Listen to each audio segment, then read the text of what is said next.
Olá pessoal, tudo bem com vocês? Sejam bem-vindos ao nosso curso técnico profissional em agronegócio. A nossa disciplina é Meio Ambiente e Energias Renováveis. Hoje teremos uma revisão das aulas 4 e 6, né, para fazer a nossa avaliação da próxima semana. Lembrando, né, que o nosso estudo tem sendo direcionado para que a gente possa compreender, né, tudo que envolve a questão de solo, pensando lá na frente que seria o nosso projeto em energia renovável. Então, a ideia é a gente conhecer os tipos de solos, a morfologia, né, conforme a gente já estudou, para fazer a escolha do melhor terreno, para depois fazer aí a localização dessa provável usina fotovoltaica que será instalada.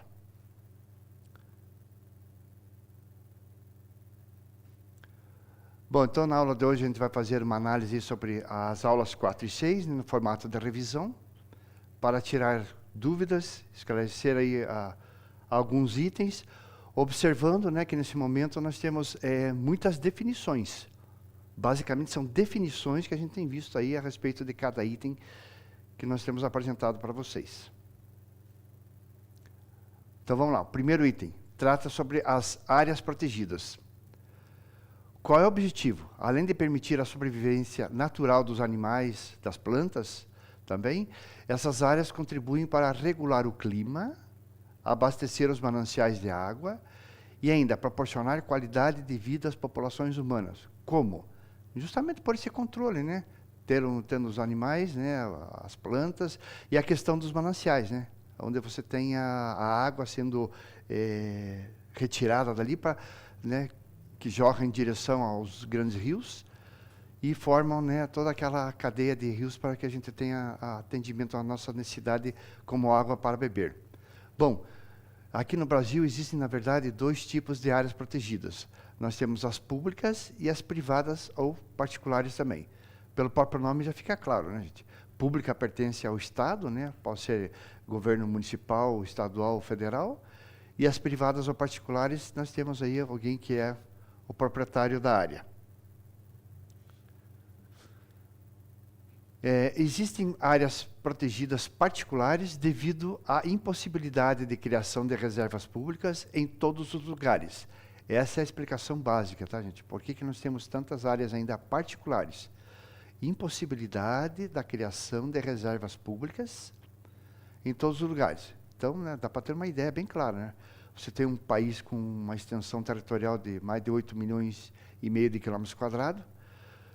Então, nós temos várias áreas verdes ainda, né, que devem ser preservadas, são preservadas, e algumas, aí, ao invés de ficar no poder público, fica com particulares, né? Porque adquiriram a área e tal, e tem interesse também em fazer a preservação, como a gente já viu em alguns momentos aí. Essas áreas, então, devem ser sempre protegidas, independentemente da localização onde elas se encontram. Como, por exemplo, margem de rio, nascente e topos de morro. Então, de novo, a questão de nascentes, né? É a ser protegida para dar a formação aí aos rios, né, para o consumo aí da água para o ser humano. Então, esta é a questão, né? Você ter proteção, controle ambiental, controle sobre as margens dos rios, sobre as nascentes, topos de morro também, que é uma área fundamental para ser controlada. Enfim, você tem toda uma característica própria dessa perspectiva, né, em relação a controle e cuidado com essas áreas. Margem de rio também tem sido muito significativa ultimamente, né? O pessoal tem corrido muito atrás aí para que haja essa proteção. Bom, com relação às áreas públicas, né, elas são chamadas, na verdade, de unidades de conservação, e são divididas em diferentes categorias de acordo com os objetivos a que se propõe. Bom, foi criada a Lei número 9.985, de 18 de julho de 2000, né, onde estão enquadradas essas categorias e os objetivos, que são bem definidos nessa lei, né, já que instituiu aí o chamado Sistema Nacional de Unidades de Conservação. Sistema Nacional de Unidades de Conservação, né, no qual você tem aí toda essa proteção aí com relação ao meio ambiente, em relação às áreas públicas, assim denominadas. Existem os objetivos, né, que é você ter aí um cuidado com relação a vários itens. Vamos observar então aí. O que se destaca? Temos aí a manutenção da diversidade biológica e dos recursos genéticos. Diversidade biológica e recursos genéticos. Proteção das espécies que estão ameaçadas pela extinção. Proteção das espécies ameaçadas. Preservação e restauração da diversidade de ecossistemas naturais e também daqueles que estão sendo degradados, estão sofrendo, né, com o passar do tempo, né, alguma agressão do próprio, normalmente pelo homem, né, pela mão do homem. Então, preservação e restauração da diversidade de ecossistemas. A promoção do desenvolvimento sustentável a partir dos recursos naturais. Então, essa promoção do desenvolvimento sustentável já trata, né, com a ação do homem, utilizando-se das áreas, mas de forma regrada, né, por assim dizer. Ou seja, você já tem métodos, modelos a serem seguidos para que você faça a exploração de forma adequada, sem agredir o meio ambiente, preservando, pelo contrário, né, fazendo a preservação. Outro fator seria a valorização econômica e social da diversidade biológica. Então, está aí, a valorização econômica. Então, você pode fazer a extração, né, pode fazer como meio de sustentação, ou próprio, ou de uma comunidade, ou de uma cidade, conforme a gente já observou, né, em alguns casos aí, mas sempre tendo cuidado, né, para você não agredir o meio ambiente, muito pelo contrário, né, mesmo você retirando, fazendo corte de árvores, por exemplo, você tem o replantio, então você tem o cuidado para evitar com que haja uma degradação do meio ambiente. O que mais que nós temos? Dentro dos objetivos, a proteção de paisagens naturais, como sendo pouco alteradas e de notável beleza cênica. Beleza cênica a gente viu, né? Que chama atenção, que é bonito, né, pelo seu aspecto. E essa proteção de paisagens, né? Lembra que a gente comentou sobre o Cânion Quartelar, aqui no Paraná, na região de Tibagi? É o 5º maior cânion do mundo, né? E nós temos áreas preservadas ali, tem mirantes, dá para fazer passeios. Então é um local bem interessante, né? Pode ser muito grande, né? Existe um bom tempo para fazer caminhadas e aproveitar ao máximo ali o local. Temos também a proteção e a recuperação dos recursos hídricos, proteção e recuperação, ou seja, aqueles mananciais, né, que dão origem aos rios. Hoje, né, nós temos leis e temos muitas equipes profissionais, por assim dizer, que participam do momento de proteção desses ambientes, evitando, né, que ocorra uma degradação do ambiente, né? Então você recupera, protege e consegue manter essa fonte de água que vai manter e sustentar aí a nossa bacia hidrográfica. Temos também a promoção da educação ambiental e do ecoturismo, né? A gente acabou de citar para vocês aí o caso aí do Cânion Quartelar. Então você tem ali uma educação ambiental para você saber como se comportar, como fazer o passeio, o que pode acontecer ali, o que não deve acontecer, como aconteceu aqui no Morro Anhangava, aqui, né, próximo à região de Curitiba, onde o pessoal levava aparelho de som, ligava no último, né, e ao invés de ir lá curtir, né, o momento, o local, né, tranquilidade, ia fazer com que os bichos, né, pássaros e tal, sofressem ali com o barulho. Né, uma coisa degradante, né, totalmente contrário à boa educação ambiental. Né. Esse vai da natureza da pessoa. Né, acha que qualquer lugar pode estar fazendo bagunça. Então tem que passar aí por um processo de educação, no caso ambiental, para saber, né, aproveitar ao máximo as belezas cênicas, né, como a gente viu aí. Aí temos o incentivo à pesquisa científica, como foi comentado com vocês, né, sobre a Embrapa, por exemplo, né, que é um órgão governamental, um dos mais conhecidos a nível mundial pelo desenvolvimento de sementes, melhoria dessas sementes, né, para que elas possam ser utilizadas em conformidade, por exemplo, com o clima frio aqui do estado do Paraná. Né. Então foi melhorado, foi qualificado, porque antigamente, em décadas anteriores, na década de 60, 70, plantar milho, né, por exemplo, ela sofria muito na época do frio, né? Então acabava comprometendo a qualidade e na hora de fazer a colheita, né, perdia-se muito em termos de quantidade. Então foram desenvolvidas aí sementes próprias para resistir a temperaturas baixas. Então pesquisa científica, no caso aqui do estado do Paraná, foi muito bem desenvolvida nas últimas décadas. E ainda, por último, a proteção dos recursos naturais necessários à sobrevivência das populações tradicionais. Sim, se você tem proteção, né, do manancial, dos rios, né, da fauna, da flora, então você tem a preservação do ambiente, né, você tem áreas verdes que propiciam momentos, né, de lazer, no caso, né, então você pode manter uma qualidade de vida adequada para as populações. E olha que temos uma população bem alta, né, em termos de número de habitantes. Mas, enfim, podemos utilizar aí dos recursos naturais, né, como meio de sobrevivência da população tradicional. Isso sem contar, né, gente, a questão aí de plantio, né, principalmente aqui no estado do Paraná, né, que é algo muito elevado, é muito forte no estado. Bom, com isso aí surgiu, né, vocês estão vendo a sigla aí SNUC, né, a Lei do Sistema Nacional de Unidades de Conservação, que instituiu aí 2 categorias de unidades de conservação. Então, para o bem da conservação, né, tendo em mente aí a ideia de proteger, né, então fazer com que, inclusive, tenha melhoria na área que você quer fazer a conservação, surgiu esse Sistema Nacional de Unidades aí.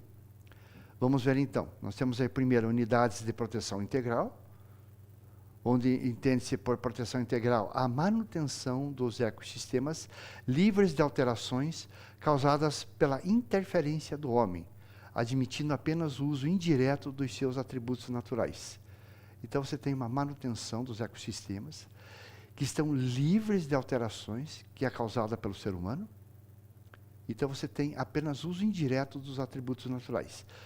Passeio, ecoturismo, né? Ninguém vai lá fazer extração de madeira, plantio, nada. É preservado de forma integral, proteção integral aí, para que não seja modificado em nenhum momento o ecossistema contido ali naquela área.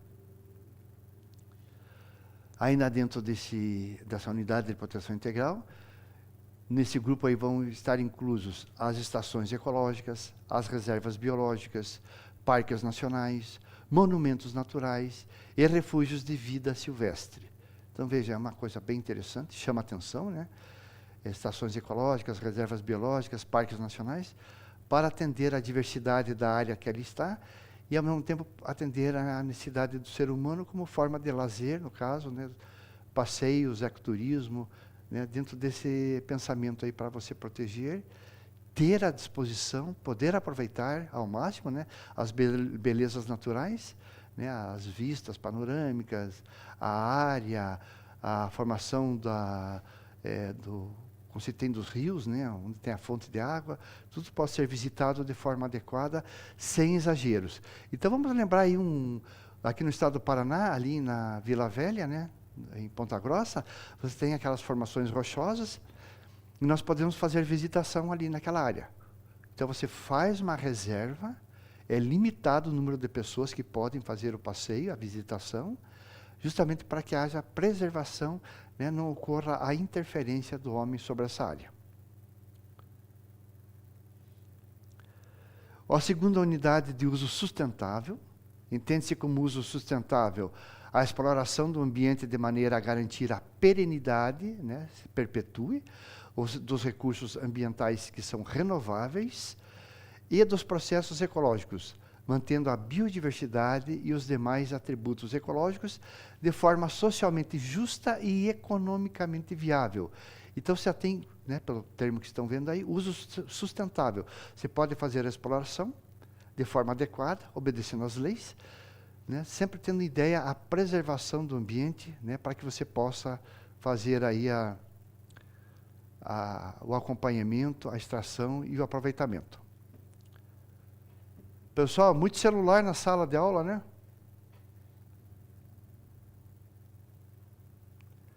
Então, essas áreas são aproveitadas de forma adequada para que você possa ter, né, uma extração, né, de materiais, né, que compõem essa área, com aproveitamento para o ser humano. Só que essas áreas são preservadas. Ao replantio, você tem uma proposta de refazer toda a área que é tirado, que é do material que é retirado dali. Bom, nesse grupo ainda de uso sustentável, nós temos aí áreas de proteção ambiental, conhecida como APA, né, a APA, a área de proteção ambiental, áreas de relevante interesse ecológico, tem a sigla ARE, florestas nacionais, conhecida como FLONA, reservas extrativistas, RESEX, reservas de fauna e reservas de desenvolvimento sustentável.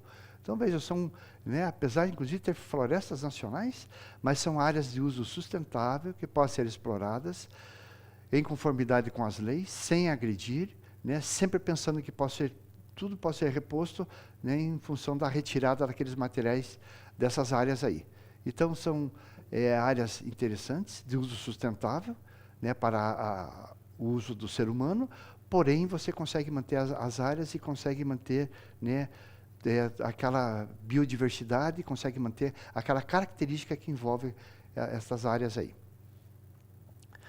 Bom, com isso, né, com a criação de unidades de conservação, ela, na verdade, é uma ferramenta muito importante para o quê? Para a conservação da biodiversidade.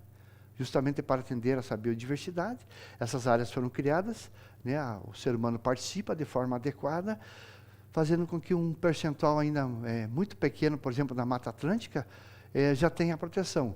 Lembra que a Mata Atlântica sai daqui do Rio Grande do Sul e vai até lá a região nordeste, chega a pegar uma parte do norte. A área é extensa, porém, né, em extensão, porém em área preservada acabou ficando muito pouca área, e hoje essa Mata Atlântica está sob severa proteção, né, das autoridades, e a própria população tem sido convidada, né, a participar, para que tenha aí um momento, né, de preservação, né, de atenção a essa área, mantendo ela intacta, né, o pouco que restou, né, em termos percentual da área como um todo, que existia, e você consegue manter essa proteção aí da Mata Atlântica, aí no caso. Bom, o que nós temos aí como existentes? As florestas no território nacional, aquelas que existem, né, e as demais formas de vegetação, reconhecidas de utilidade às terras que a revestem, são bens de interesse comum a toda a população brasileira. Então, pertence ao Brasil, à sua população. Por isso, né, a questão de você ter a preservação, né, vocês ouvem a todo momento aí falar sobre a floresta amazônica, né, aqui no Mato Grosso, aquela área ali que sempre está inundando, né, em períodos a cada 6 meses. Há incêndios, né, que acabam devastando várias áreas, porém você tem uma proteção já de forma mais adequada, evitando aí, né, que você tenha a perda de várias áreas que são de interesse aí da comunidade como um todo. Bom, aí entra o Código Florestal. E de acordo com o Código Florestal, todas as propriedades denominadas privadas, que são donas, né, tem dono, na verdade, devem manter uma área de reserva legal e preservar as áreas de preservação permanente. Então, veja só, nós temos 2 áreas, a reserva legal e as áreas de preservação permanente, de acordo aí com o Código Florestal, para manter intactas, ou pelo menos fazer a manutenção dessas áreas, preservando elas, né, para que a gente não perca essas áreas aí como um todo. Bom, o que acontece? Além dessa reserva legal e das áreas de preservação permanente, todo proprietário, ou dono dessas áreas, tem a obrigação de preservar, né, reserva legal e áreas de preservação permanente. Devem ser, de forma obrigatória, preservadas pelo proprietário. E eles podem, por vontade própria também, criar reservas particulares do patrimônio natural, que eleva aí a sigla RPPN, Reserva Particular Patrimônio Natural. Ele pode criar, né, deixando uma área livre para que seja realizado, né, o uso apropriado, ou fazer uma reserva legal de preservação permanente, para que você não tenha ação do homem sobre essas áreas aí. Nessas propriedades particulares, né, que tem grandes extensões de terra, foram apresentadas algumas imagens, né, normalmente tem rio, tem uma vasta vegetação, né, então para que não ocorra, né, o ataque do ser humano nessas áreas, são criadas essas áreas de preservação permanente. É uma iniciativa legal, né, que é do direito do ser humano, logicamente do proprietário, né, como se diz, e ele tem direito, né, pela lei, a algumas questões legais aí referentes a essas áreas que ele acaba criando. Bom, sobre a reserva legal, é a área de cada propriedade particular onde não é permitido o desmatamento, não há corte raso, mas que pode ser utilizado em forma de manejo sustentado. Então, você pode retirar, né, alguma coisa, né, é a reserva legal. Então, desmatamento não. Né? Alguma coisa de fruta, por exemplo, pode ser aproveitado nesse sentido, tá? Mas não como desmatamento. Vocês aí na região de Contenda têm alguma área destinada à preservação como reserva legal, gente? Tem alguma coisa aí? Vocês conhecem alguma área? Sim ou não? Vocês não conhecem o município de vocês, gente? Como é que funciona em Contenda? Vocês têm tanta plantação aí? Deve ter áreas aí. Tem muito verde? Tem alguma coisa de reserva legal? Vocês conhecem propriedades particulares em que o proprietário reserva ou preserva a área? Alguém conhece? Ou vocês moram só no centro da cidade, não tem contato com essa área interna aí? Ninguém conhece?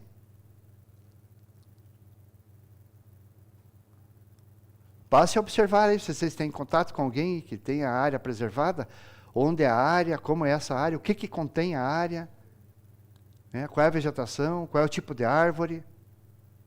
Eu sei que tem muita plantação aí, né, no caso de batata, mas tem muita área verde em volta aí, porque eu conheço aí, já passei aí. Então você tem áreas verdes aí em volta das propriedades aí. Tá? Então passe a observar esse momento aí, o que vocês encontram aí em termos de preservação. Bom, então o que acontece? Na verdade, a reserva legal é uma área necessária ao uso sustentável dos recursos naturais, à conservação, à reabilitação dos processos ecológicos, ainda a conservação da biodiversidade e ao abrigo da fauna e da flora nativas. Então, a reserva legal é essa área que envolve todos esses itens aí, né, para a sustentação dos recursos naturais, tá? Conservação, se houver caso de reabilitação, né, de alguma área, né, por algum motivo sofreu corte, né, constantemente tem aparecido no noticiário, né, tem pessoas que fazem cortes de algumas áreas, né, ou para aproveitamento da madeira, ou para algum tipo de construção, porém são áreas de reserva legal, né, que não devem ser invadidas pelo ser humano. Pelo contrário, devem ser conservadas para evitar a ação humana. Sobre as áreas de preservação permanente, elas são considerada, né, uma área de grande importância ecológica e social também. Né, e tem a função de preservar os recursos hídricos, sempre voltando à parte, né, do recurso hídrico, aí, da água, que tem a nascente que forma os nossos rios aí. A paisagem, a estabilidade geológica, a biodiversidade, o fluxo higiênico da fauna e da flora, né, que acaba se expandindo, proteger o solo, assegurar o bem-estar das populações humanas. Então, vejam vocês, nós temos aí esse momento, né, que envolve toda essa preservação, recursos hídricos, paisagem, estabilização geológica, né, o cuidado com o solo, proteção do solo.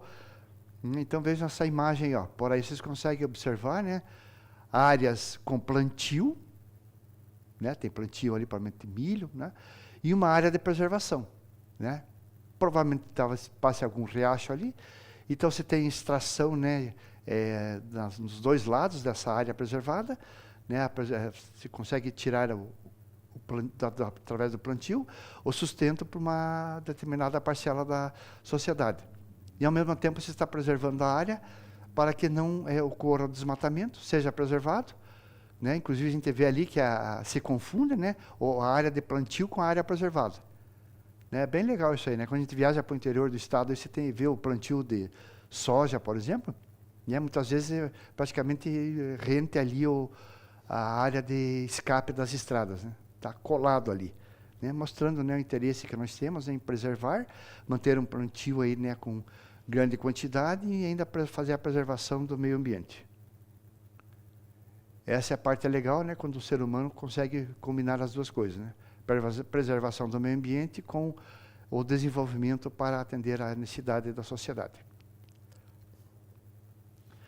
Bom, voltando ao Código Florestal, nós temos o artigo 2º, que fala assim, ele considera de preservação permanente as seguintes áreas cobertas ou não por vegetação nativa, Porém, elas estão localizadas nas áreas rurais e urbanas, tá? Localizadas nas áreas rurais e urbanas, independente de estar coberta por vegetação. Na letra A, ao longo de cada lado dos rios ou de qualquer curso de água, em faixa marginal, as laterais, né, cuja largura mínima deverá ser. Então, vejam só, temos várias situações aí, ó.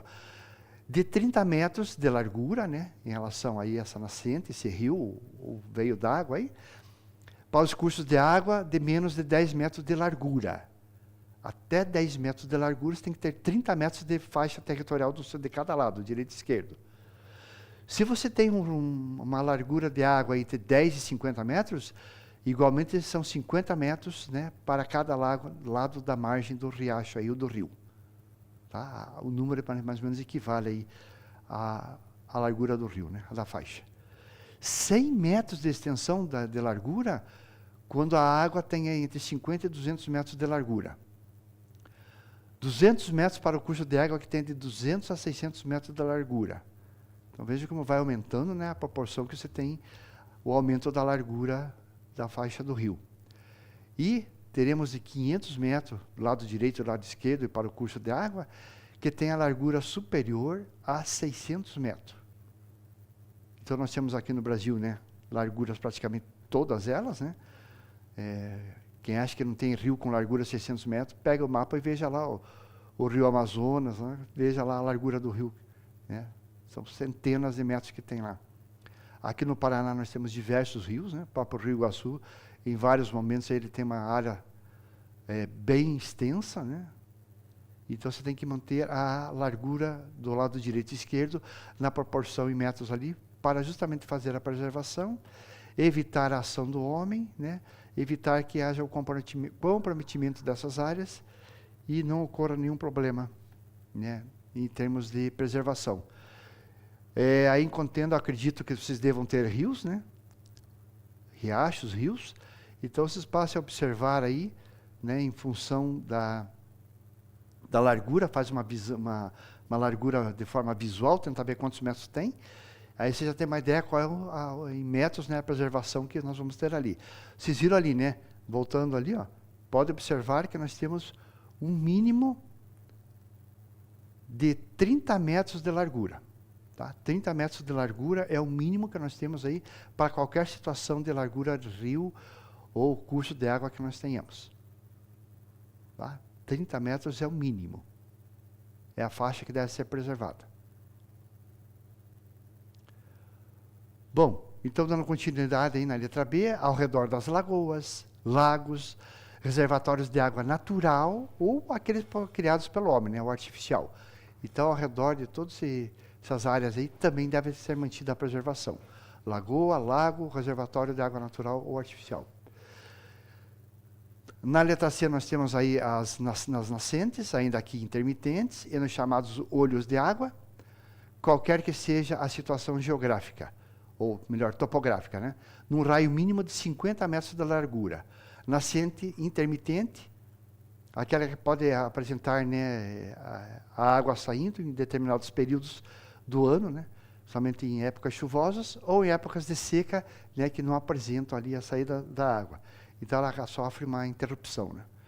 Mas o que combina aí, né, um raio de 50 metros com essas áreas aí, para que seja feita a preservação. Essa é uma questão, né, muito discutida nos últimos tempos, né, a preservação das nascentes.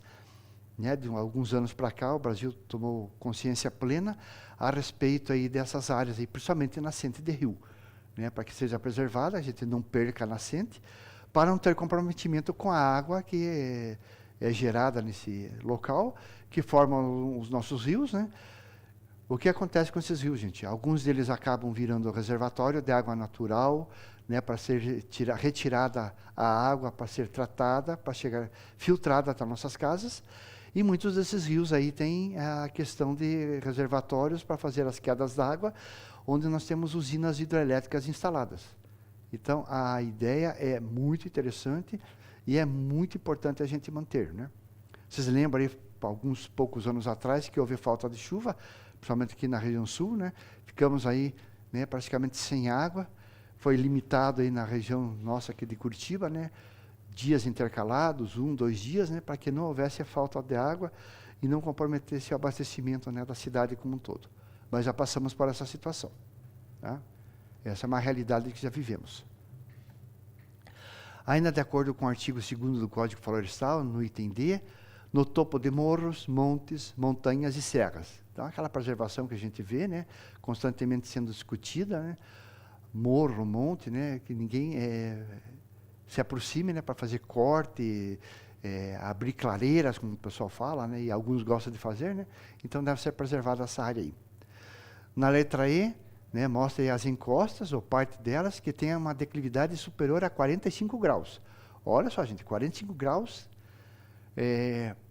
já é difícil até de você se posicionar para subir, né, 45 graus. Imagine querer fazer corte, né, fazer abertura aí de clareiras, né. Então, você tem que manter 100% na linha de maior declividade, aí, essas encostas aí, para que não ocorra esse devastamento aí. Devastar, cortar, né? Que acaba virando um devastamento, né? Só trocar as letras dá para ter uma ideia do que acontece. Então, o artigo 2º do Código Florestal Brasileiro. Na letra F, nas restingas, como fixadoras de dunas ou estabilizadoras de mangues, né? Áreas onde tem mangues, aqui no Paraná nós temos muito mangue, né? Aqui no litoral. Na letra G, nas bordas dos tabuleiros ou chapadas, a partir da linha de ruptura do relevo, em faixa nunca inferior a 100 metros em projeções horizontais. Chapadas, né? Temos muitas chapadas pelo Brasil afora, né? Lembrando que é o Código Florestal Brasileiro. Então, a ideia é você ter uma proteção aí nessas áreas de forma adequada, evitando, né, o comprometimento dessas áreas aí, para que não ocorra degradação. Preservação acima de tudo. E veja vocês, gente, nós estamos estudando aí, né, sobre a parte do solo, nós vamos criar o nosso projeto, né? Nós não vamos criar nenhum problema para o solo, nem para a área na qual a gente vai desenvolver o projeto. Por isso esse estudo que está sendo feito, tá? Para evitar essa situação aí. Ainda na letra H, temos aí altitudes superiores a 1.800 metros, qualquer que seja a vegetação que se encontra naquela área. São áreas bem altas, né? Temos pouca altitude com essa metragem, né, para a gente dizer aqui no Brasil, mas elas existem, tá? Existem e é fundamental fazer a proteção, independente do tipo de vegetação que a gente encontra ali. Bom, sobre a reserva particular do patrimônio natural, né, as chamadas RPPNs, são reservas privadas, tem dono, é particular. Qual o objetivo? Preservar áreas de importância ecológica ou ainda paisagística. Olha que legal, paisagística também, né? É da iniciativa do próprio proprietário fazer a criação dessas áreas. Ele faz a solicitação ao órgão ambiental, o reconhecimento da área, parte dela, o total, do imóvel, né, que ele tem, e que deseja transformar em RPPN. Então, é uma iniciativa legal. Eu comentei com vocês, né? Nós temos aqui no Paraná, na própria região de Londrina, que é a segunda cidade em tamanho e população do Paraná, temos uma área bem intensa, bem vasta ali na região de Londrina, em que o proprietário fez a solicitação para tornar, e ela hoje fez a solicitação e ela é uma área de preservação hoje. Essa parte é bem legal quando é de iniciativa, né, da própria população.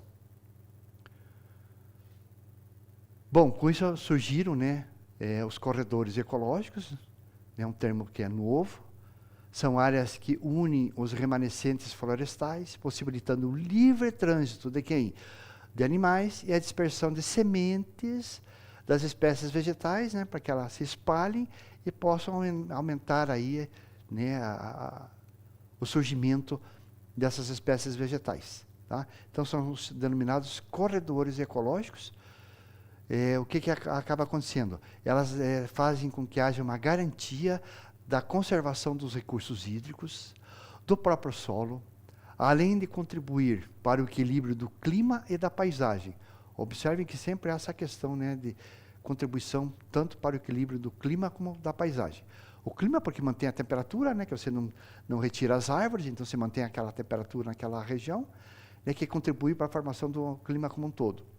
E da paisagem do ponto de vista, né, cênico, né, voltando àquela palavra, as belezas naturais, o local para fazer passeio, tudo em conformidade com o que pode ser preservado de forma adequada.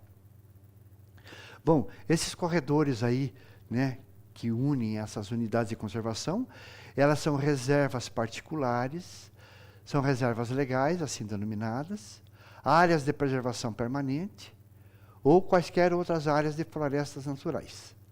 Então, essa é a denominação para corredores, e elas podem unir essas unidades de conservação, né, mantendo essa ideia que foi comentada, né, tanto com relação aos recursos hídricos, preservação do solo, e contribuir para o clima e a parte do paisagismo. O que mais que nós temos aí?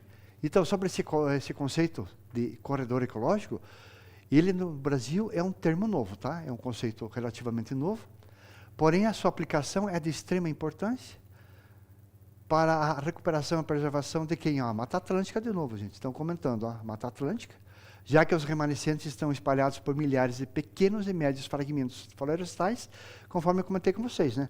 Você tem aqui, saído do Rio Grande do Sul até regiões do Nordeste, parte do Norte, onde você tem floresta da Mata Atlântica, e elas, né, apesar da extensão, mantêm poucas áreas, como se você for levar em consideração como um todo. Porém, hoje elas são bem preservadas, bem cuidadas, para evitar essa situação de desgaste, evitando aí, né, desmatamento e comprometimento com a área.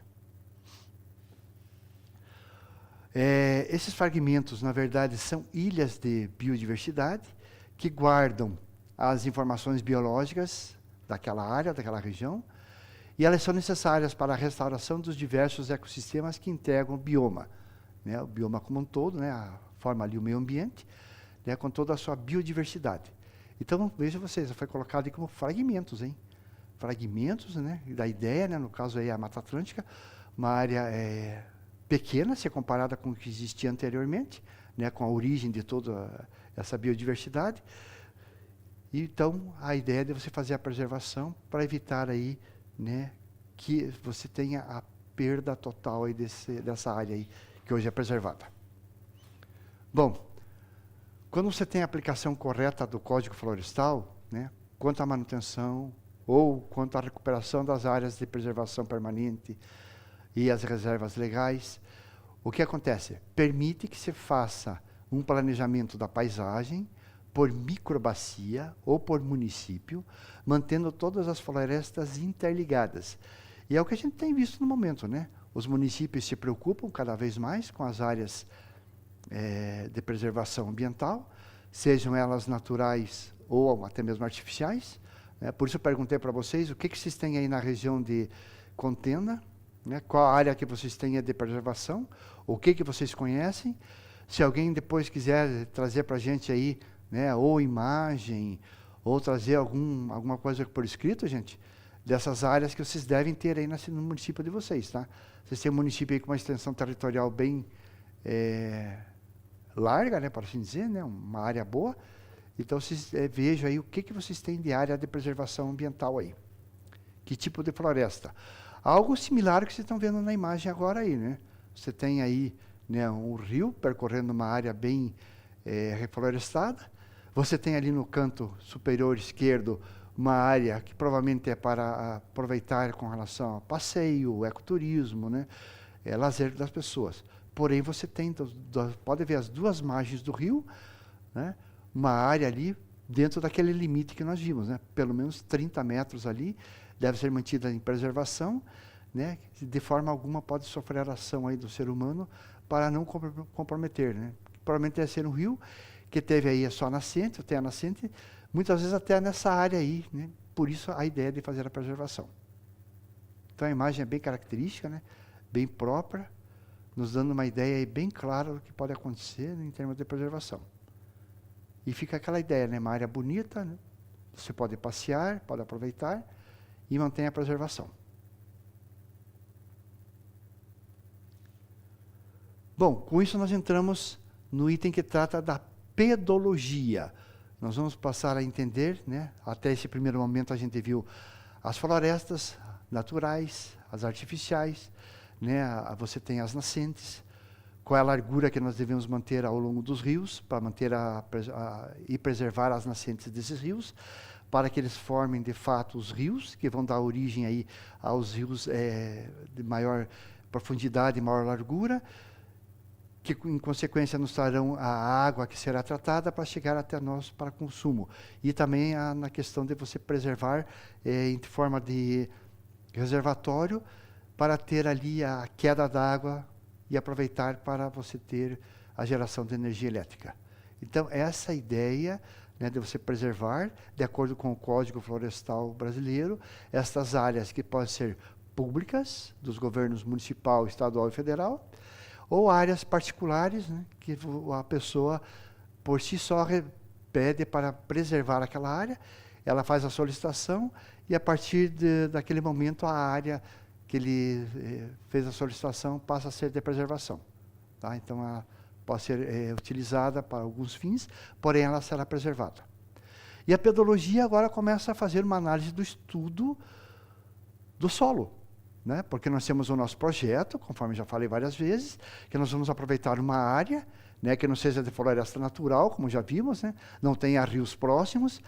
Então, nós vamos ver qual o melhor local, qual a melhor área em termos de solo, né? A gente fez uma análise, vamos revisar hoje, né? Temos diversos tipos de solo, onde nós vamos colocar estruturas que têm um certo peso, né, para posicionar as placas fotovoltaicas para que façam a geração de energia elétrica para aquela nossa propriedade, né, atendendo aos requisitos que envolvem meio ambiente, né, e por isso a análise que nós estamos fazendo aí desde o início do nosso curso, da nossa disciplina aqui nesse ano. Então, a ideia é nós termos um local próprio para fazermos daí o projeto que nós vamos estudar, né, com a utilização da energia solar, né? Vocês já devem estar lendo aí, vocês são do agronegócio, estão lendo aí que temos diversas propriedades no estado do Paraná, a cada dia que passa, implementando áreas com esses painéis fotovoltaicos, gerando a própria energia elétrica, diminuindo principalmente a conta da energia elétrica, né, o valor da energia elétrica, e sobrando mais dinheiro para que a pessoa possa aplicar em equipamentos ou aumentar a criação do rebanho, tudo que seja feito ali, né? Ou plantio, se for o caso, né? Então, nós temos essa diversidade aí sendo aproveitada em relação à estrutura onde você tem o aproveitamento da energia solar. Então, a pedologia pesquisa as origens do solo, bem como a morfologia dos solos, e ainda faz a classificação, né, para que você tenha um aproveitamento em função dessa classificação, né? E qual a ideia da classificação? O que eu posso fazer nesse terreno se eu quiser fazer plantio? Ele é bom para o plantio do milho, para o plantio da soja, para nenhum deles? O que eu posso aproveitar em termos de plantio? O que pode ser usado, né, para que você tenha um melhor aproveitamento? Vai ser feito algum tratamento da terra, né, do terreno? Então, tudo isso é feito uma análise, é realizada em laboratório, para que você saiba tudo que contém naquela área e possa fazer o aproveitamento da melhor maneira possível. Então, pedologia é definida como a ciência que estuda a gênese, a natureza, distribuição e potencialidade de uso dos recursos do solo. Tá? Ciência que estuda a gênese, a formação, a natureza, a distribuição e qual o potencial de uso do recurso que o solo pode apresentar. Então, é essa a ideia que nós temos a partir desse momento, tá? Pedologia. Bom, então pedologia é o estudo científico do solo, por assim dizer, com foco principalmente na formação e disposição natural do solo. Então, a gente vai fazer uma análise para ver o que ele contém, o que existe nele, né, qual a formação, para daí nós aproveitarmos ao máximo, né, esse solo aí que está à nossa disposição. Com isso surge a pedogênese, né, que geralmente se concentra no estudo de como diferentes climas e organismos alteraram as condições do solo. Então, qual é a formação do solo aqui no estado do Paraná, né, mediante aí as alterações do clima que nós temos, né? Uma hora muito frio, uma hora muito calor, uma hora com chuva muito intensa, uma hora com menos chuva sobre o ambiente. Então, as temperaturas, né, os animais que vivem ou convivem nessas áreas, quando eles morrem, né, o resto desses animais vão para o solo, então forma, né, todo o nosso solo, e a partir daí ele apresenta características próprias que identificam esse solo, e o solo que nós estamos usando hoje para o nosso plantio, né, das diversas culturas que nós temos aqui no estado do Paraná, já tiveram uma formação ao longo dos séculos, décadas e séculos anteriores, né, para chegar ao que nós temos hoje. Né. Já discutimos, né, por exemplo, a região de Ponta Grossa, né, indo para o norte do Paraná ou para o sudoeste, tem aquela coloração que lembra marrom, né, uma terra marrom, tanto é que é a brincadeira, né, o pessoal que nasce nessa região é pé vermelho. Então você tem a coloração própria, porém a terra é muito rica para o plantio. Né. Na nossa região aqui nós temos mais a terra na cor preta, porém ela apresenta características boas para o plantio de certas culturas. Né. Alguém pode me dizer qual é a cor do terreno, da terra aí na região de vocês aí? Alguém lembra, hein? Já viu? Observou? Alô, professor?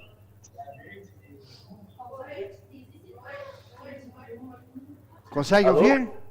Quer escrever aí? Pode escrever, fica mais fácil. Vermelha, galera?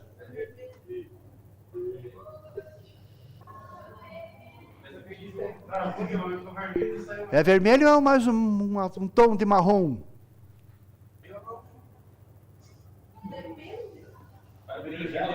É azul.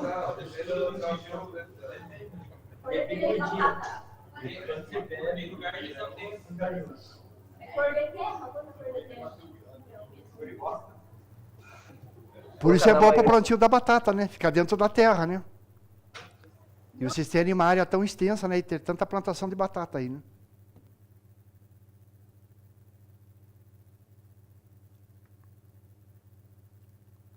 Legal, vamos lá, vamos para frente então. Bom, com isso nós temos o estudo da morfologia. Né?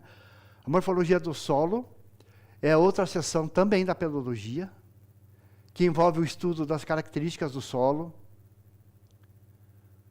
Olha lá, gente, ó, cor, textura, as raízes que são ali encontradas, a consistência do terreno, se é um terreno mais duro, mais mole, para determinar as diferenças de solo em diferentes áreas. Então, provavelmente, há muito tempo atrás aí, e constantemente é observado, né, a formação do solo aí na área de vocês. Né? Você tem aí uma plantação muito extensa aí de batatas, então você tem um solo característico que é próprio para o plantio desse tipo de cultura. Então a gente vê por aí, né, a importância, a análise da morfologia do solo, para que a gente possa saber, né, tudo o que está acontecendo.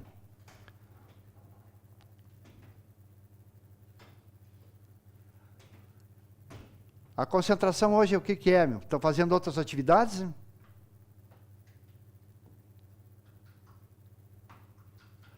Bom, então aí surge também a edafologia. Olha o nome, gente, edafologia. Da ciência do solo, se concentra no uso e no impacto do homem no solo. Uso e impacto que o homem pode causar ao solo. Tá? Essa divisão geralmente obtém um máximo de cobertura, pois trata de áreas com o aumento da fertilidade do solo, para aumentar a produtividade das culturas, aquilo que falei para vocês, né? O que foi feito no solo do estado do Paraná, para que você tenha um aumento aí da produtividade das culturas que aí são realizadas, né, ou mantidas. Temos também gerenciamento de esgoto e aterro sanitário. O aterro sanitário, né, a região aqui do Caximba, na região de Curitiba, ele recebeu um tratamento nos últimos anos. Hoje, inclusive, nós temos uma usina fotovoltaica ali, colocada sobre esse aterro sanitário, gerando ali um valor equivalente a mais ou menos 3 milhões de reais por ano em energia elétrica, que a prefeitura usa para bater da conta da Copel. Então, vejam vocês como é interessante, como faz sentido você ter essas áreas. E do ponto de vista econômico também é viável, né? Já que você tem a utilização desse recurso, né, para outras áreas de interesse da comunidade. Você também tem antecipação do escoamento da água durante as inundações. Vocês também devem ter acompanhado aqui na região de Curitiba, né, por ser uma cidade muito grande. você tem, eles chamam de micro e macro regiões, onde as áreas, onde há muita água, né? Lembrando, Curitiba é cortada por 8 rios, para quem não sabe, temos 8 rios aqui em Curitiba. Então, você tem uma formação de água muito intensa, né? Principalmente em épocas de chuva, e você tem que controlar a canalização dessas águas, para que não prejudique a população, né? Não traga aí inconvenientes para a população, ajudando com que ela possa se manter tranquila, né? Sem alterar ali, né, a sua propriedade, invadindo as casas, como a gente observa em algumas áreas, né, principalmente áreas de baixada, né, ou aquelas propriedades muito próximas aos rios, aí, como a gente ainda possui. Mas, enfim, essas áreas são propícias, né, para que você tenha o controle, para que você não tenha, né, a formação dessa água, comprometendo a propriedade das pessoas. Bom, então a gente viu aí, né, toda essa parte da edafologia. Sobre o estudo da pedologia, morfologia do solo. O que apresenta? São fatores que causam modificações no solo, como, por exemplo, atividades biológicas, ações climáticas, fatores físicos, químicos, entre outros. Então, toda aquela ação que ocorre, né, ao longo do tempo, né, biológica, a decomposição, né, de restos de animais. Quando você tem o plantio, você tem resto de semente, resto de material. Então, a parte climática, nós temos geada, a formação de geada no Paraná. Então, você tem ali, são fatores fundamentais que acabam comprometendo, né, de uma forma ou de outra, a composição do solo. Por isso, o estudo da formologia do solo, morfologia do solo. Então, a gênese do solo, né, gênese, como ele se formou, como ele chegou ao nível que nós temos hoje. Né? A gente citou ali, como que a região norte do Paraná apresenta aquela cor característica? Por que a região aqui de Curitiba tem essa característica? Por que há 5 décadas atrás, quem morava perto do Detran ali em Curitiba, sabia que era uma área totalmente inundada? Ela foi aterrada e, com o passar do tempo, passou-se a ser um local de moradias. Mas era um chamado banhado. Era totalmente inundado, uma área extensa, do bairro do Capão do Embuia. Para quem não sabe disso, gente, eu não sei na área de vocês aí, da cidade de vocês, se houve algum comprometimento em termos de água que vocês tinham aí ao longo do tempo, tá? A formação, né, de locais aí que talvez fossem até impróprios para a moradia. Mas nós já tivemos várias situações aqui em Curitiba. Então, essa é a gênese do solo, tá? Como que ele é formado, ou como se formou na verdade, né? Então, nós temos também uma classificação do solo, que pode, de acordo com as características que ele vai apresentar, né, físicas, principalmente, né, que envolve cor, umidade, minerais presentes, fertilidade, composição química. Então, apresenta aí essa composição da classificação do solo. Então, a partir da classificação do solo, nós temos, né, a ideia, primeiro, como ele se formou. E, em seguida, para nós aqui no nosso estado, o que nós podemos fazer em termos de utilização para plantio. Tá? E não podemos esquecer também pastagem. Né? Para quem não sabe, gente, fiquem sabendo, vocês são do agronegócio, qual é o melhor local para manter os animais, no caso, para corte de carne, aqui no estado do Paraná. Vocês têm ideia qual é o melhor local? Tem uma região aqui no Paraná. Quando você vai comprar carne, se perguntar qual a origem dessa carne é do estado do Paraná, por acaso ela vem da região de Paranavaí? Paranavaí, tá? É o melhor local, o local mais plano, onde você consegue manter ali os animais, né? Que são criados para depois, posteriormente, serem abatidos para transformar em carne para o nosso consumo. É a região de Paranavaí, o melhor local que nós temos. Bom, então a morfologia do solo estuda os fatores que causam a modificação do mesmo. Ou seja, o que a gente vai poder entender? Fatores físicos, a força do vento, fatores químicos, modificações químicas da rocha, como, por exemplo, a água que acaba, né, durante a chuva, ou passa pela rocha, né, tira aquela parte de cima dela, contém cristais ou minerais, e eles vão para o solo, dando formação ao nosso solo, aí, de acordo com a classificação que nós temos aqui no estado do Paraná. E ainda as biológicas. Minhoca, né? Eu comentei com vocês, né? O Brasil é exportador de minhoca, porque a minhoca ela faz a penetração na terra, faz aquele traçado ali, e naquele traçado você tem a penetração da água durante as chuvas. Então você consegue ter uma melhor possibilidade de ter infiltração da água, melhorando a qualidade do teu solo. Tá? Então, o solo sofre mutação, né, com a presença desse bichinho aí, e a partir daí você tem uma melhor qualificação dessa área para fazer a utilização. Mas é bem interessante e mostra para a gente, né, a importância de você manter essas condições que a gente está vendo aí. Então, nós temos aí nessa imagem, né, vocês podem observar, diferentes tons de cor, composição, né, pedras, rocha. Então, todo esse material é encontrado, né? Por exemplo, falamos hoje em Vila Velha, né? São formações rochosas. Porém, ali na região de Ponta Grossa, você tem uma área enorme, né, da cidade, de toda a região como um todo, para plantio, né? Soja, né? Tudo que eles podem... A cevada agora, né? Nós estamos plantando muita cevada no estado do Paraná. O Paraná hoje é o maior produtor de cevada do Brasil. Temos uma fábrica gigantesca também na região de Ponta Grossa. Então, vejam vocês, né? Dependendo do solo, das condições, como a gente viu, né?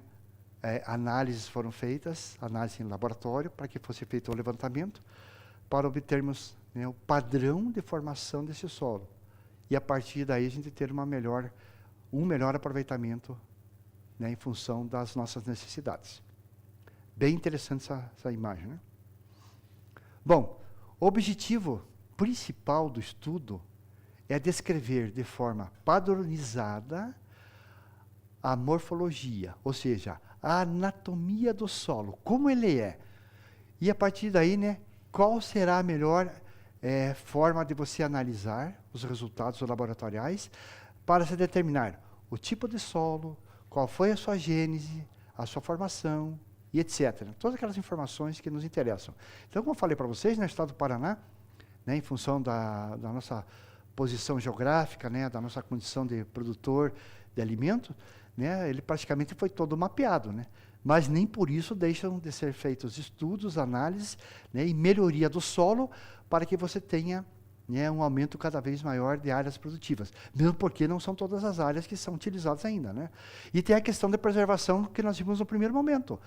Precisamos ter florestas naturais, nós temos florestas artificiais que dão a base e sustentação para o plantio e, posteriormente, o corte das árvores que fazem todo o processo da celulose, né, para ter o papel.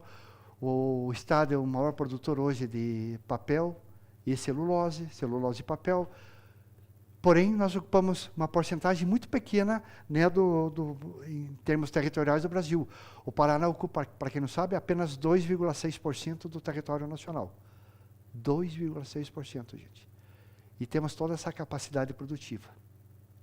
O que significa? Nós sabemos explorar muito bem, né, os nossos recursos, sabemos aproveitar aquelas áreas que não eram boas anteriormente e hoje se tornaram produtivas, e outras que virão aí com o tempo, né? Tendo em vista a nossa experiência ao longo das últimas décadas, principalmente. Comentei com vocês numa das aulas, na década de 60, o Paraná sofria muito com erosão. Aquele problema, né, que forma aquele buraco, né, e vai consumindo áreas produtivas, né, e você perde terreno produtivo, áreas produtivas, às vezes já estava plantado e acaba perdendo. Então, na década de 60, isso aí era bem intenso no Paraná. E o governo do estado, na época, procurou melhorar, né, e fizeram estudo, e hoje, né, praticamente, nós eliminamos esse problema. Então, vejam vocês, né, como nem tudo a gente acha que está tudo beleza, tudo bom, sempre foi assim, não. Análise, estudos, né, e no caso aí, tratamento do solo para você poder recuperar e deixar de perder áreas importantes.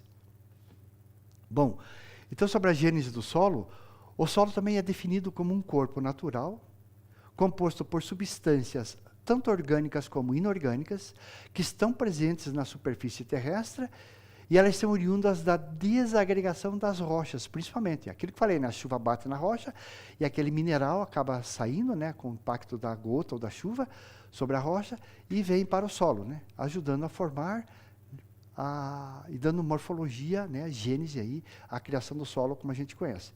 Então, vocês podem notar, né, nós temos um processo que é contínuo. Ainda existe, está em formação, está em mudança, e a partir né, se a gente pode colocar uma data, falamos aí década de 60, né, para cá são 50, 60 anos. Imaginem mais 100 anos, o que não vai ocorrer, né? Será que vai melhorar o nosso solo? Pode sofrer algum tipo de degradação ou algum tipo de comprometimento que não permita mais, né, o plantio de algumas culturas ou de todas elas? Então, essa observação, esse olhar, nós temos que ter para preservar o solo. Por isso é tão importante nós termos a Embrapa, por exemplo, né, que faz a análise desse material aí e constantemente eles fazem a verificação como está a formação, né? Então, eles fazem a retirada de amostra, que é levada para o laboratório, né, e é feita aquela análise físico-química que a gente observou ali anteriormente. Bom, o processo que dá origem à formação do solo é chamado de intemperismo. Formação do solo, né, tem um processo chamado de intemperismo, ou seja, a desagregação das partículas das rochas e ainda minerais que alteram, né, as propriedades químicas do solo. Então, vejam vocês, gente, como entra material, né, que compõe o solo, dando origem e formação para o nosso terreno. Então, né, a gente já discutiu, né, vocês têm uma região aí, né, com um tom marrom, ali na região, né, norte do Paraná é mais avermelhado. Então, vejam vocês a formação, o quanto tempo levou para formar essa coloração, que possivelmente é um pouco diferente aqui da região sul, aqui, né, Curitiba e região sul do estado. Então, é diferente na verdade. Então, vejam vocês como é bem característico, né, essa formação aí, em função do que você tem, né, para você poder formar aí o solo. Bom, aí nós temos aí 3 tipos de solos que se apresentam. Nós temos o solo arenoso, com muita presença de areia e pouca umidade. São comuns em regiões tropicais. Micro-organismos e plantas vivem com mais dificuldade nesse ambiente devido à ausência do quê? A falta de água. Então, justamente, né, por ser arenoso, apresentar pouca umidade, não é, o estado aqui do Paraná não tem, né, com muita característica desse terreno aí, mas, porém, existe, né? No Brasil afora você vai encontrar esse tipo de solo arenoso. O segundo solo é o argiloso, são menos arejados e mais compactados, né, mais duros, por assim dizer, portanto, são mais úmidos em relação ao arenoso, pois a água fica retida por mais tempo neles devido à sua lenta infiltração. Por ser um terreno mais duro, né, argiloso, então a infiltração demora mais. Quem já teve a oportunidade de pegar, né, passar, ou colocar a mão no terreno argiloso, sabe como é que ele é, né? Realmente ele é bem úmido, né? Porém é uma terra um pouco mais dura, né? Ele apresenta essa característica aí. E o solo siltoso. Ele apresenta alta concentração de silte e são erosíveis, pois não se apresentam estáveis ou compactados. Suas partículas são bastante leves, pequenas e soltas, ou seja, uma terra, né, solta, leve. Então você tem esses siltos, como se fala, né, a possibilidade da penetração da água sem o comprometimento, né, a formação do terreno, né, esse material que está com esses nomes aí. Tá? Então você tem essa possibilidade aí de aproveitamento maior. E eu estou aí, gente, ó, pela imagem você consegue observar, né, onde tem argila, onde tem areia e o silt ali, né, dá para ver bem, de forma significativa, as características próprias de cada área.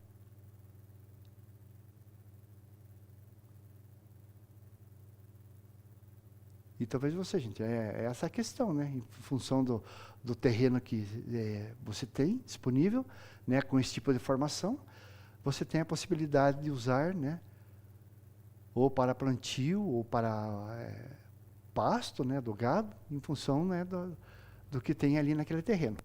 Ou o tratamento que é feito, né, em conformidade com orientações técnicas por técnicos e engenheiros da área, né, da agronomia, que fazem essa preservação e esse estudo aí.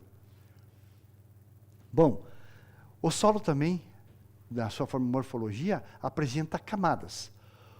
Então, o líquido, né, a água infiltrada, ela pode ser escoada, né, vai através do lençol freático, que são lençóis de água que estão em uma profundidade bem significativa, bem profundo mesmo. Essa água é coletada das chuvas, né, e geralmente as plantas também retiram do próprio solo a quantidade necessária, né, para a sua sobrevivência. Então temos a água que é escoada, infiltrada e está presente no lençol freático. Então a imagem aí, né, dá para vocês verem aí. Você tem a camada do solo, Você tem área verde em cima, árvores, e possivelmente uma área para plantio também. Humus, né, como é chamado aquela parte de cima. O solo superficial, o subsolo, rocha fragmentada, até a rocha matriz. Lembrando, né, que aqui o estado do Paraná faz parte do maior aquífero do mundo, o aquífero Guarani, que pega aqui toda a região, né, do estado do Paraná, região sul em si. Aquífero, tá, gente? Só para vocês terem uma ideia, não vamos discutir sobre essa parte aí. Mas é uma quantidade enorme de água que está no subsolo, tá? Proveniente de chuvas. Comentei hoje com vocês, né? Curitiba é formada, né, ou passa pela cidade 8 rios. Né? Então, é uma situação, né, que deve ser estudada e controlada em função dessa enorme quantidade de água que passa pela cidade, para evitar qualquer tipo de problema. Bom, o solo é aproveitado para diversas atividades econômicas, isso já sabemos, né? Exploração do recurso mineral, exploração do recurso energético, né? E é dele que retiramos minerais, rochas e minérios que são utilizados no dia a dia aí e servem como matéria-prima para a atividade industrial, construção civil e para a produção de objetos do nosso cotidiano. Então, vocês observam, né, por exemplo, o ano passado, o Brasil retirou 386 milhões de toneladas de minério de ferro. Boa parte é exportado, né, se não toda ela, China e outros países. Esse minério de ferro é transformado e geram, né, os materiais, os compósitos que vêm, né, depois a serem utilizados, né, na formação do aço, o próprio ferro, você ter plástico, né? Se bem que plástico ainda vem também da boa parte do petróleo. Mas a composição hoje, você tem os chamados compostos e acaba utilizando esses materiais, né, que formam outros materiais, outros compostos, e acabam sendo utilizados na indústria. Então, né, quando você tem aí a capa do teu celular, a capa mais dura, a capa mais fina, a película, são materiais que são extraídos aí, né, desse material, como um todo, e são transformados. Então, vocês viram aí, a gente tem essa enorme transformação para uso industrial, para a nossa utilização. É interessante, é fundamental e é necessário ao mesmo tempo.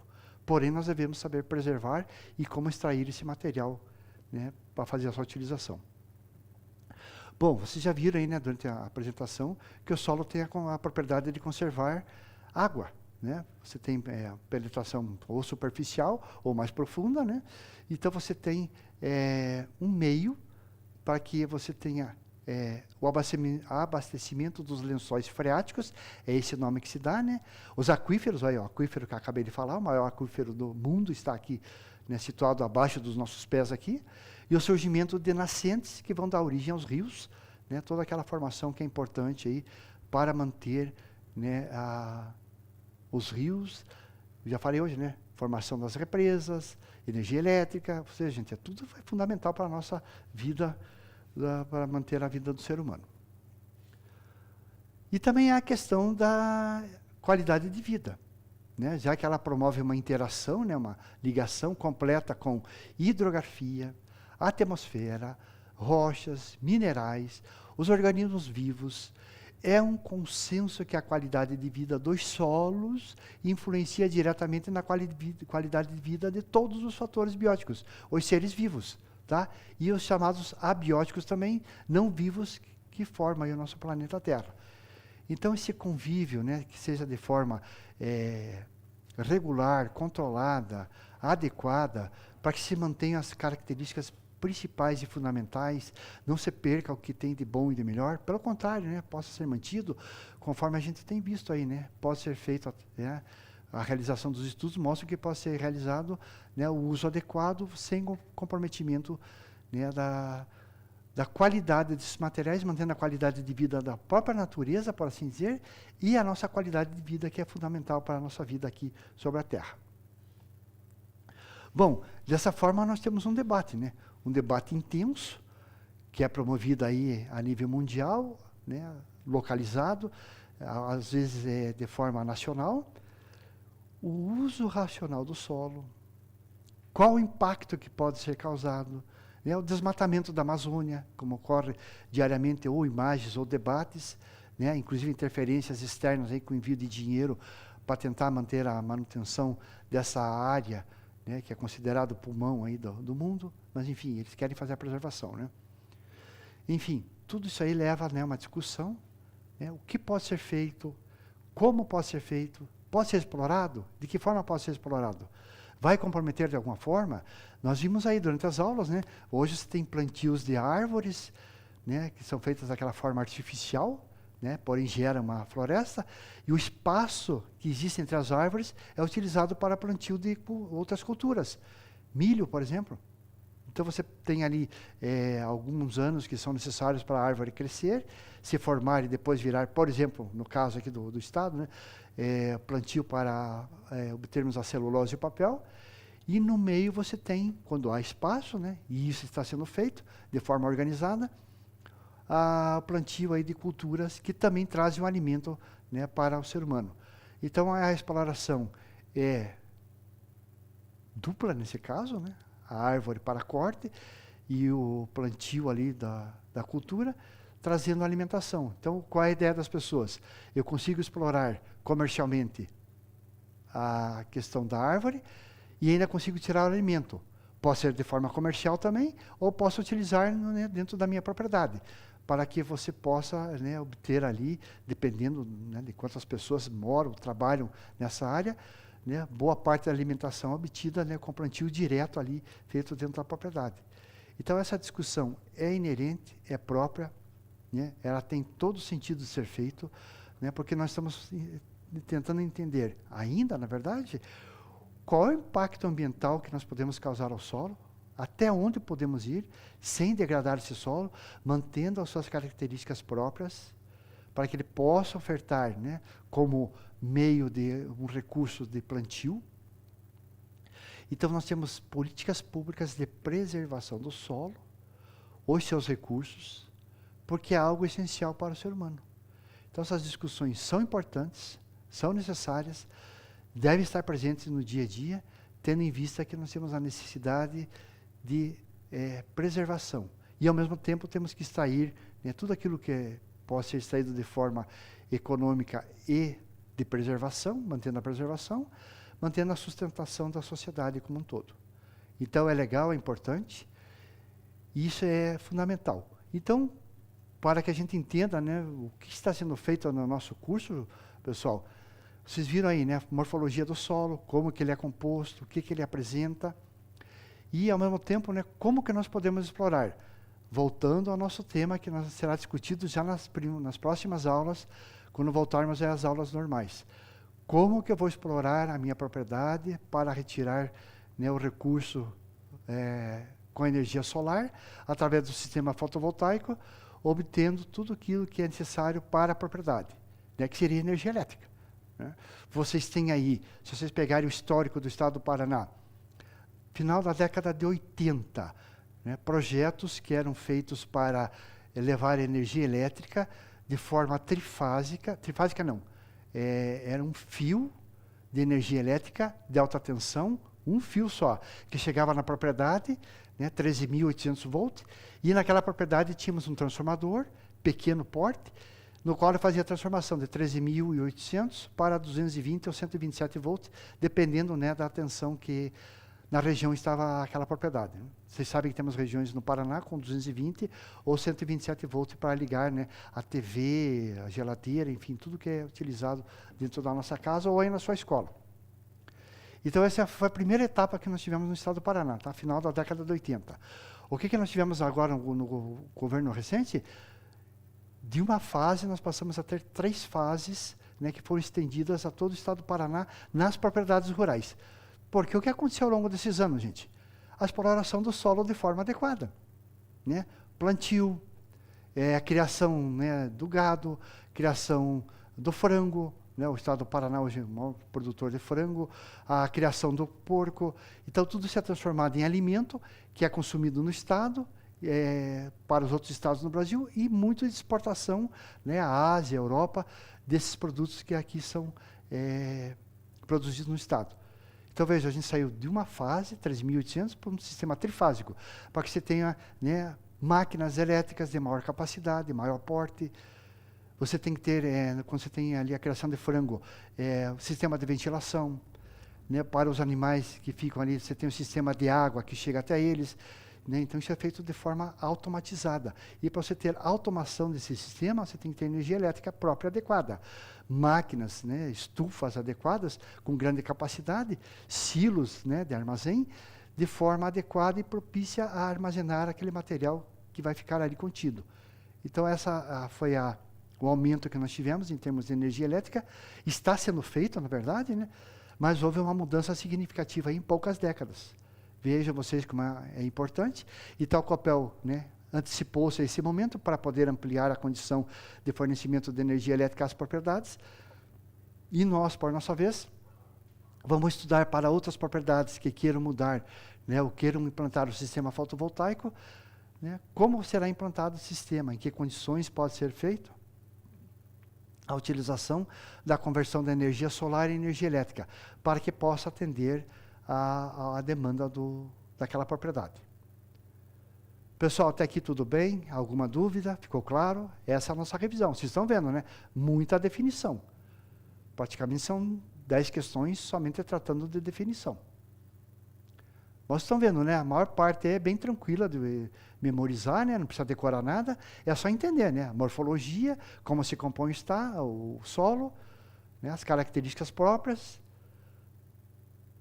a degradação, evitar a degradação de uma área, pelo contrário, fazer a sua conservação, manter intacta, se possível ampliar. Vocês viram aí, temos propriedades que podem pode se tornar de interesse público para a preservação, o proprietário pode fazer essa mudança, as leis permitem que haja essa conversão.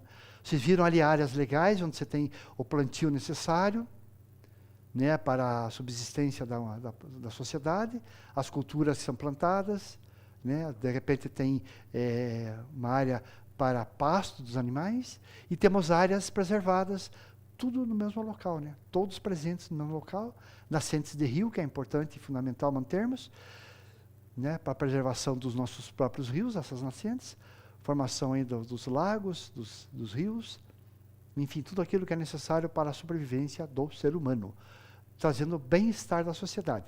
Tudo que nós falamos, né, tem que ter relação com a qualidade de vida. A saúde das pessoas, a alimentação, a habitação, qual é a qualidade de vida que traz para a pessoa. É fundamental, é importante a gente manter essa informação. Ficamos por aqui, gente. Segunda-feira, então, nós teremos avaliação. Quarta-feira teremos o nosso feriado. Voltamos na segunda. Eu farei um Kahoot no início da aula, para fazer mais uma revisão desse momento aqui, tá? Eu já volto aí ao final do encerramento da aula. Legal? Até a próxima aula.